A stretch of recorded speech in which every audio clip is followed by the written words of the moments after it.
Aimer, c'est ressusciter. Comment parler de la résurrection, c'est-à-dire comment parler de la chose la plus importante dans notre foi. La mort et la résurrection de Jésus, l'expérience pascale, constituent le Seigneur ressuscité. Et cette expérience se renouvelle jour après jour, chaque fois que l'Église célèbre l'Eucharistie. Parler de la résurrection, c'est finalement parler de la façon dont, en Jésus, Dieu le Père, nous montre que la vie ne finit pas. Ce qui finit, c'est la mort. Comment avez-vous vécu ce matin du premier jour de la semaine? Comment les gens qui ont suivi Jésus vivraient-ils pour le revoir vivant? Comment Marie vivrait-elle sa première rencontre avec son Fils ressuscité? À quoi ressemblerait-il? Que dirait-il? Nous savons quelque chose sur la façon dont Marie-Madeleine, Pierre, Jean l'ont vécu. Et nous savons aussi quelque chose que tout le monde a entendu et ressenti de la part de Jésus ressuscité. Paix à toi, n'aie pas peur. Va et fais des disciples. Paix, encouragement, mission. Jésus est ressuscité. Dans la résurrection du Fils, le Père nous montre que Jésus avait raison, que ce qu'il a fait et dit a été vrai. Il était vrai que les pauvres, ceux qui souffrent, ceux qui œuvrent pour la paix, les doux, les cœurs purs, les miséricordieux sont bénis. Il est vrai qu'il y a plus de joie au ciel pour un seul pécheur converti que pour 99 justes. C'était vrai. Il était vrai que Jésus est le chemin, la vérité et la vie. Il était vrai que les derniers seront les premiers. Il était vrai que les prostituées et les collecteurs d'impôts entreront plus tôt dans le royaume du ciel. Il était vrai que nous sommes appelés à servir et non à être servis. Il était vrai que Dieu nous aime tendrement comme seul un bon père, une bonne mère peut nous aimer. C'était vrai. Il était vrai que le royaume de Dieu est proche. C'est vrai qu'il n'y a pas de plus grand amour que de donner sa vie pour ses amis. Il était vrai que si les grains de blé ne meurent pas, ils ne fructifient pas. Et c'était vrai que Jésus est Dieu avec nous. La salutation de Pâques et proclamation, c'est l'assentiment et c'est la profession de foi. Mais surtout, une joie partagée après avoir contemplé la vie et la mort de Jésus et avoir reçu le don de la résurrection du Seigneur. C'est la joie de ceux qui ont découvert que la vie ne finit pas, que ce qui finit, c'est la mort.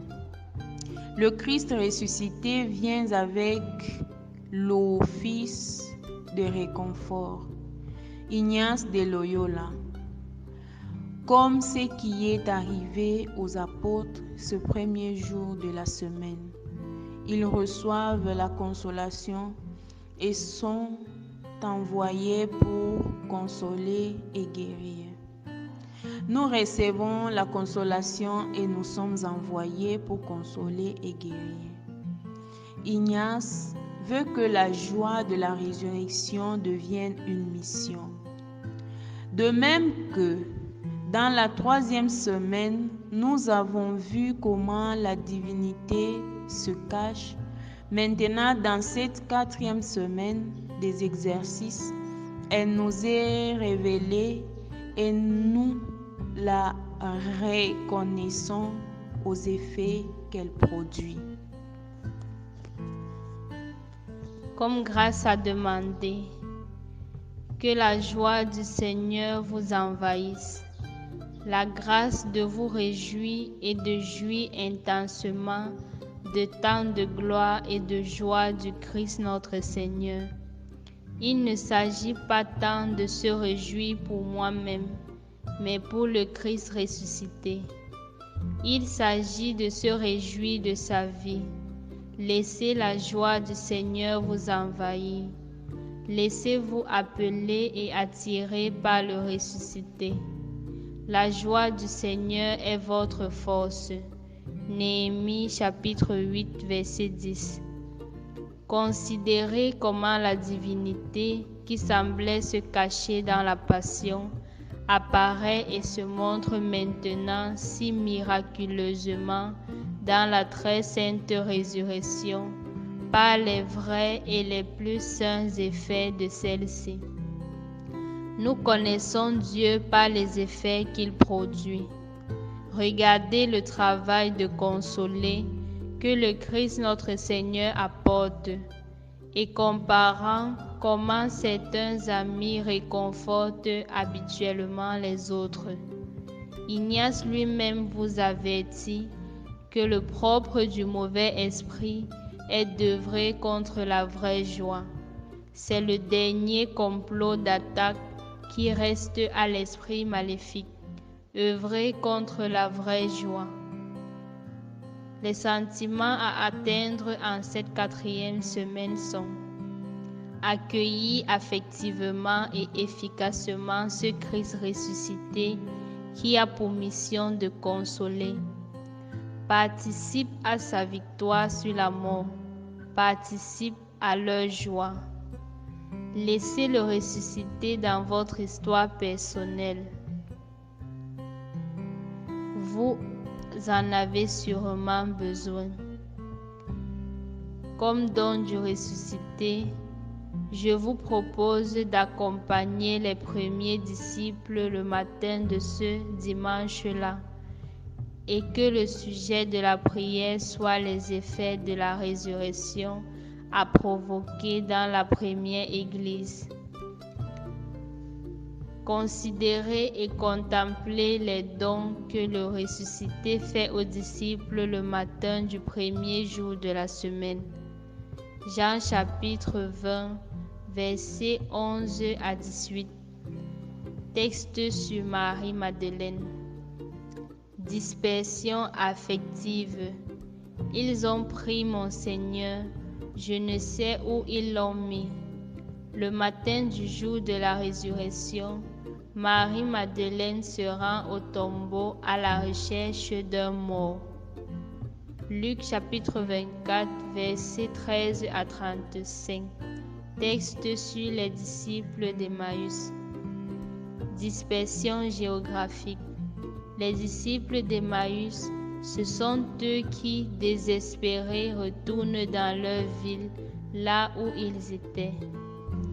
Jean chapitre 20, versets 19 à 23. Texte sur les disciples enfermés. Dispersion idéologique.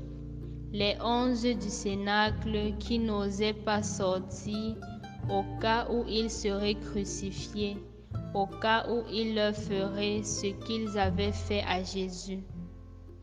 Actes des Apôtres chapitre 2, versets 1 à 36.